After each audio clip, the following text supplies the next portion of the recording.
think of our music? Not bad, eh? I'm VB Dian, and this is Jeffrey Sopaka. We're pretty slim now, right? But we've actually been through a nightmare. We used to be really fat. If we rigidly adhere to a theory that carbohydrates, fats, and sugars are the causes of overweight, while fruit juice, fiber, and vegetables will make us slim, that exercise also helps reduce weight, and that consuming water, fruit juice, and food supplements can cure any illness, it is difficult to answer questions such as the following. I worked out regularly with fitness equipment and weights. Why are my arms and legs getting larger rather than slimmer? I have a friend who is a strict vegetarian. Why does he suffer from high blood pressure? My friend eats whatever she likes. How does she stay slim? Every morning I drink lime juice and then exercise on the treadmill. I eat rice only once a day. For lunch, in the evening, I eat only fruit. So why am I still fat? My mother drinks plenty of water. Why does she still suffer from gout and swollen feet? And even the obesity experts still have many unanswered questions. For an example, why do obese people still want to keep eating even when they are full?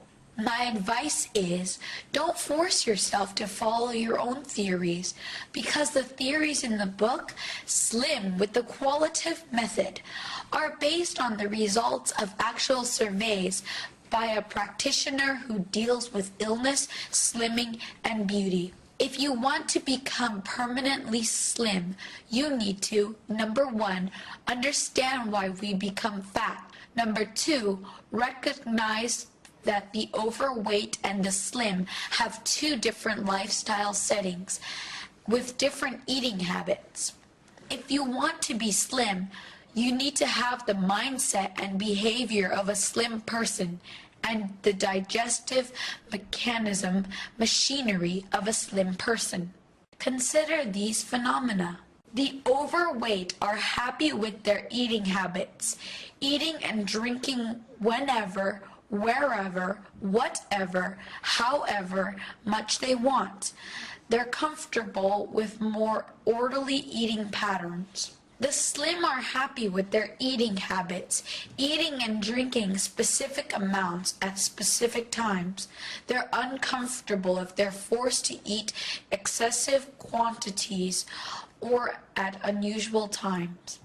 So both the overweight and the slim enjoy their respective eating habits, but the overweight suffer the disadvantages of being overweight, while the slim enjoy the advantages of always being slim. Based on this observation, the qualitative method invites everyone to become slim, healthy, and happy by studying the differences between the overweight and the slim in terms of their behavior and their digestive system mechanisms. You may think that if an overweight person wants to become slim, he will have to suffer for the rest of his life, never be allowed to eat rich, tasty food again, and have to eat nothing but fruit and green vegetables, or rely on drugs and food supplements, or undergo various types of therapy, or exercise several hours a day. But people who are naturally slim don't suffer like that. They calmly and with pleasure eat whatever foods they like, without worrying about gaining weight and looking bad. But of course, they eat in line with their own stomach capacity and at the right times when their mouths are ready to accept food or drink.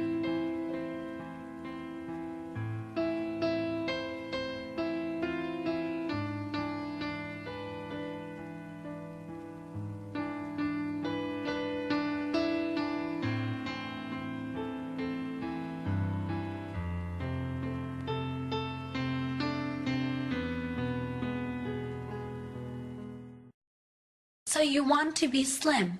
There are many roads to Rome, but the question is what condition we're in when we get to Rome.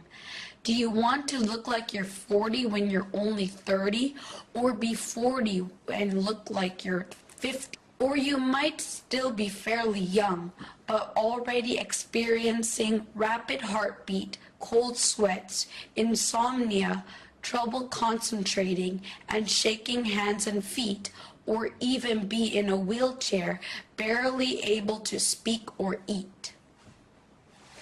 Breakfast is the key to success in becoming permanently slim.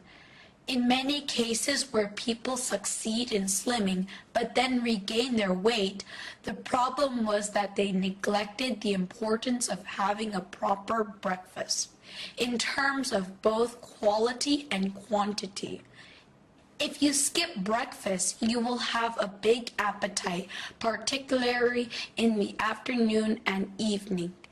But you can't have just anything for breakfast. Certain items are not recommended for breakfast because they will have the same hunger-producing effect. These include plant-based foods will fill you up, but only temporarily. If you have a small amount of these foods and beverages for breakfast, you will get hungry again quite soon. On the other hand, if you consume a lot, it will interfere with your weight loss efforts. You should not consume fruit, juice, or other plant products, such as bananas or soy milk for breakfast. If you do this, you will get hungry easily and be tempted to snack, particularly in the afternoon and evening. Fat people usually wait until they're hungry before they eat. If they're not hungry yet, they don't eat. They think that resisting their hunger will make them slim. They may skip breakfast and then combine it with lunch at 11. Or if they're not hungry yet, they wait till 1 and eat then. Overweight people think if you want to become slim, you have to put up with being hungry, but slim people generally cannot tolerate missing meals and being hungry. A slim person is working at a new place. Lunchtime comes around and she finds there is no canteen or food stall nearby. She gets worried because she knows that if she tries to ignore her hunger, she will feel very weak and possibly suffer gastric distress. The overweight usually think that fruit, vegetables, fiber, supplement, vitamin, and water are all very positive. I can eat as much of these things as I want because they won't make me overweight and will actually make me slim. Elephants, cattle, and hippos eat mostly grass and plants containing little or no fat, sugar, or carbohydrate, yet they have enormous bodies. This shows that what makes us fat is not the type of food, but rather the volume. If you eat nothing but fruit and vegetables every day, but in large quantities, you too will become fat. On the other hand, if you eat fatty meat, seafoods, and eggs, but in small quantities, you will stay slim. If you used to be slim and now are overweight, you need to consider how this happened in line with the guidelines in this book. Most likely it was a change in eating habits that caused a change in your character. Your mental image of the normal portions of food and drink became larger, and as you ate and drank more, your digestive machinery became larger as well. If you want to maintain a stable weight or be overweight or slim, it's really just a matter of mathematical calculation. If each day you consume 3 portions of food, breakfast, lunch, and dinner in normal amounts, though what is normal varies from person to person depending on body size. A small person's normal portion is small, and a large person's normal portion is larger. Your weight will remain stable. If you eat 3 times a day, but only half your normal portions, you will lose around 6 or 7 pounds per week for a person weighing 155 to 175 pounds. On the other hand, if you eat 3 times a day, but with larger than normal portions, you will gain weight within a week. Losing weight does not mean you have to suffer ill health. When consuming only 3/4 or half your normal portion in each meal, portions that will enable you to lose weight, you will still have to ensure your body gets enough sugar unless you suffer from diabetes, protein, and fat. If you are eating relatively small portions but need to maintain or raise your hemoglobin level, the best food is animal protein, which should comprise a relatively large portion of your diet. Every person's need for water varies depending on his weight. If a person weighing 100 pounds who only needs 1 quart of water per day drinks 3 quarts every day, his weight will increase to 180 pounds. You should only drink enough water to moisten your mouth and throat, and only when you actually feel thirsty. If you're not thirsty, you don't need to drink. Don't drink liquids as an escape or to relieve stress. The problems created by excess fluid far outweigh the benefits. The metabolic organs are burdened by excess fluid in their cells, which reduces their functioning. The heart has to work faster to produce optimum blood circulation. The blood vessels become rigid and inelastic, raising blood pressure and increasing the risk of stroke because the blood vessels become fragile.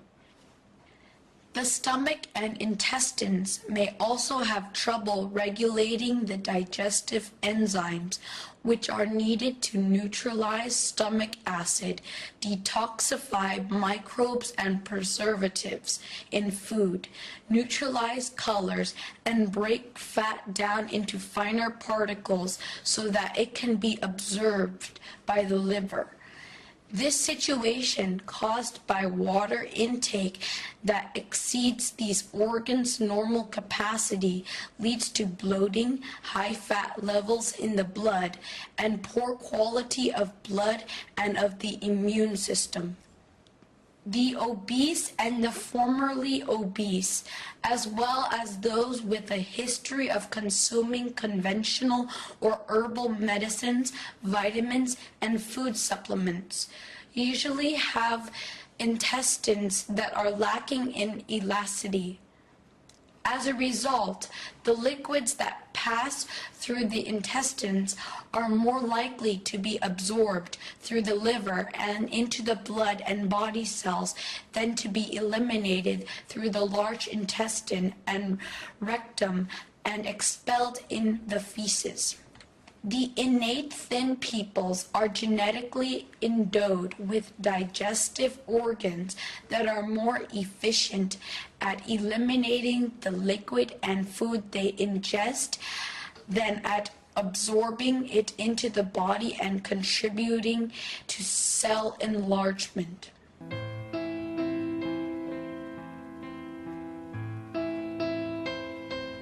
When someone consumes only 3/4 or half the amount they normally eat in a day, they will tend to lose weight. And this quantity of food still supplies all the carbohydrates, fats, and protein that the body needs to maintain or improve the proper functioning of the metabolic organs. This effect is not psychological or illusory. It can be proven through a medical checkup and lab tests.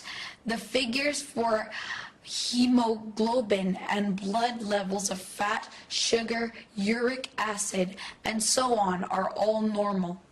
It is important for the metabolic organs to be in peak condition for these reasons. Number 1, so that we don't get hungry simply from the stimulus of seeing food or drink and are not enticed to snack between meals. Number 2, to prevent illusory weight loss that is actually caused by malnutrition or dehydration. This type of weight loss usually leads to a rebound effect, as we will overeat to compensate for the deficiencies. Number 3, to promote healing in the cells of the digestive organs, specifically an increase in their elasticity. With improved elasticity, organs that previously preferred to absorb water into the body will return to normal, and the body's predisposition toward overweight will switch to a tendency for slimness.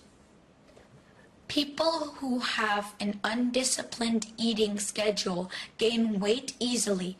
If you want to be slim, you need to set specific times for breakfast, lunch, and dinner. You need to set your body to continue feeling full until the next mealtime. Breakfast in particular has to keep you feeling full until the next lunchtime. The most important part of breakfast is a sweet drink, unless you suffer from diabetes. Milk, coffee, tea, or cocoa. Other items can include bread, eggs, cheese, bacon, or other smoked meat, tuna, or even fresh meat. Pasta, noodles, rice, and the like are not recommended for breakfast, and not because they are high in carbohydrates. There's no ban on carbohydrates in this method. The problem is that people usually eat these foods in large quantities, but then get hungry again very soon. The menu above is for a person weighing up to 250 pounds. Consume A plus B plus C, or just A plus B, or just A plus C. Menu A is compulsory and may not be skipped. You determine the amount you eat. The requirement is that you must not feel hungry until it's time for lunch, and you decide when that is, and you do start to feel hungry as lunchtime approaches. You will have to experiment with breakfast on the first day. For an example, at 8 o'clock, you have a 10-ounce glass of milk, 1 egg, and 2 slices of bread with 1 slice of cheese, and then you see how long it takes until you start to feel hungry. If your lunchtime is at 12 o'clock, but you start to feel hungry at 11, the next day you should eat a slightly larger breakfast, perhaps add another slice of cheese, or a slice of smoked meat, or another egg, boiled or fried. If you wake up really late and it's only an hour until lunchtime, and you will probably only have your sweet drink, item A. You will also have to accustom yourself to having the right amounts. If I have breakfast at 8 o'clock, how much should I eat altogether? And if I have breakfast at 9 o'clock or 10 o'clock or 11 o'clock, how much should I reduce it by? If you can get in the habit of always having a proper breakfast, you will have won half the battle of resetting your mind and body to that of a slim person.